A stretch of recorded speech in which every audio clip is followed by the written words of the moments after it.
নিজের প্রিয় মানুষটাকে অনলাইনে দেখে মেসেজ না করার অনুভূতি বুঝো, মানে মেসেজ না করতে পারার অনুভূতি বুঝো। আমি বুঝি। আমার কথাগুলা একমাত্র তারাই বুঝবো যারা এই পরিস্থিতির শিকার হয়েছে। মানে দুইজনে অনলাইনে, কিন্তু কেউ কারে ভাই মেসেজ দেওয়ার অধিকার নাই। মানে প্রোফাইলে ঢুকে বা ইনবক্সে ঢুকে ঠিকই ঘুরে আসা যায় বা উপরের মেসেজগুলা পড়া যায়, কিন্তু তারা মেসেজ দেওয়ার কোনো অধিকার নাই। এইটা যে কষ্টটা ভাই একমাত্র তারাই বুঝবো যারা এই পরিস্থিতির শিকার হয়েছে।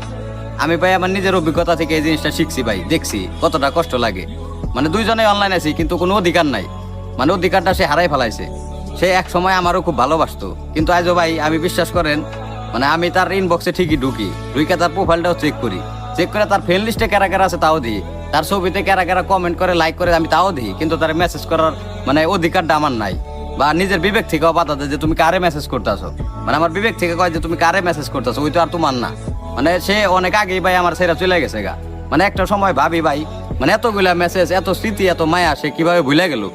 মানে একটা মানুষের ভাই, একটা মানুষের বলতে তো ভাই কিছুদিন টাইম লাগে। আর একটা মানুষ যখন একটা মানুষের জীবনে আসে, মানে তার যে মায়াগুলা, তার যে মানে মানুষটারে ভুলে যাওয়া সম্ভব তখনই যখন নাকি তার মৃত্যু হয়। মানে জীবিত অবস্থায় একটা মানুষটা কেমনে ছাইরা যায়, ভালো একটা অপশন পাই, এটা ভাই আমার মাথায় ধরে না। আমরা পারি না ভাই, কিন্তু ওরা ঠিকই পারে ভাই।